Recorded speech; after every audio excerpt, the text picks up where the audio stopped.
My name is Victor Others, and for my project I did how to make a Shinny stick. I chose how to make a Shinny stick because for me it's like probably the only piece of culture that I like actually like that's deep in within me that I love and do every year with me, my friends and family. And it's just something I love doing. It's part of me.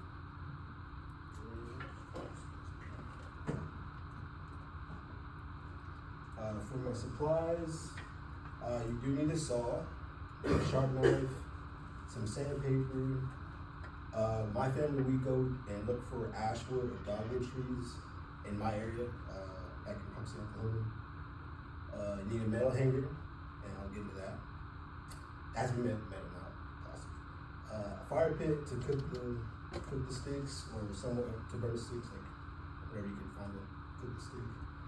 Duct tape, markers, paint. From duct tape, markers, paint, then there's the other. That's for just for decorations. The issues I had on making the sticks, it's hard to find good sticks.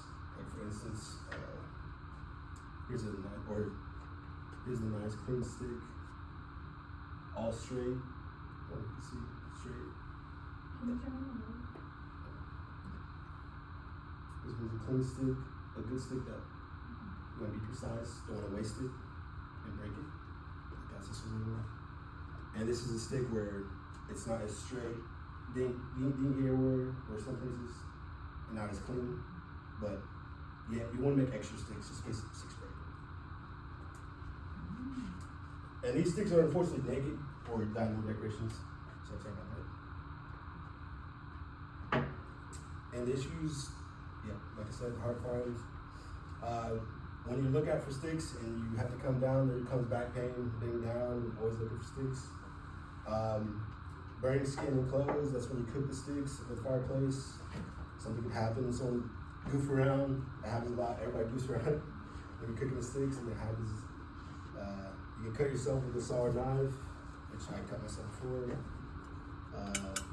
The hanger when you wrap the stick, you have to like wrap it from the loop of the stick to the other side, and when you do that process, when you try to tighten it, the hanger kicks. The sticks break. Actually, sorry, I'm gonna use the stick. I can turn it up. What my family does on the stick, the issues about the whole like this pretty important part is our family. We have a tree stump where we put the loop of the stick in between, and we bend it. That's what we get the bend. And you hear cracking. If you find a good stick, it won't break. But when you bend it, you will. That's when you hold it in the tree, and that's when you use the hanger from the loop to the edge, and it holds when you cook the stick. Very important part. Yeah, as you want it. And of course, our family. We know how to cook and do all that, but you want to make sure you don't cook too short too long. And there is times where you can make the loop too wide too ugly, and that makes your stick not good to look at. The first step is to look for the sticks. Try not to trespass on the private land, which happens in case you can't find any good sticks. Like I said, I get my sticks out of Whitey, Oklahoma, Pumpkin Reservation. My grandpa Keystone. You want to find a good straight tree? I found a good one in this picture. And it's very important on the width of the sticks because you don't want it too big, like legal almost. Like you don't want to go out there with a baseball bat and hit someone's shins. So you have to make it at least a quarter length or shorter or thinner. Sticks need to be 5 to 6 feet long. I'll use this one. When you're making a stick, you want to make sure it's at your hip when you play. See if it's too long, you're gonna hit the ground. Too short, got it bend down. So this is my stick around the hip. Just for me.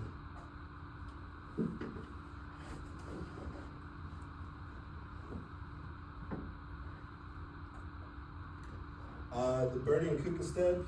I got a couple pictures on this picture. You can see it a little bit. The hanger from the loop. Stick? Just hit the arrow on the. Yeah. Yeah, that's the hanger where you hold the stick. That's what's cooking it.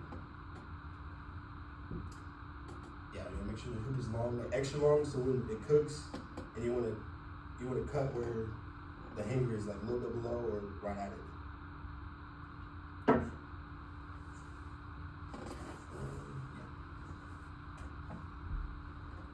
And this is the cutting from the loop, and you have to scrape the stick.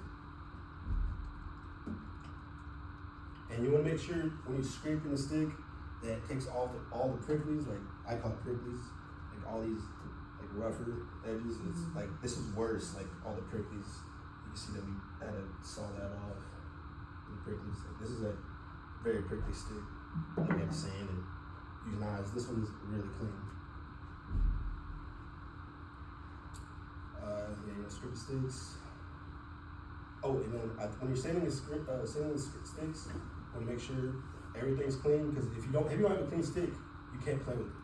Because when you go out there and put the sticks in the middle, my uncle he just throw it out and you can't play. So yeah, it's a very important part. You want to have a clean stick because you want to hurt nobody and you want to hurt the ball. And this is that's an example of like on why I play. Like I get to see my family, friends. With Shinny, you only play once a year in April or every Sunday in April. So it's very, since I'm in school here, I don't see my family as much. So this is a very important part of why Shinny is important. And then there's the decoration on how it sticks. Like people make duct tape, markers, leather, all the decorations. And there's our ball. Shinny, that's the big. It goes this big. It's like, I would say like the size of a football almost, and then during the hours or if the ball breaks, it can go all the way to almost a golf ball. It gets smaller than that. We played like 4 to 6 hours during the game time. And that's how you make shoes.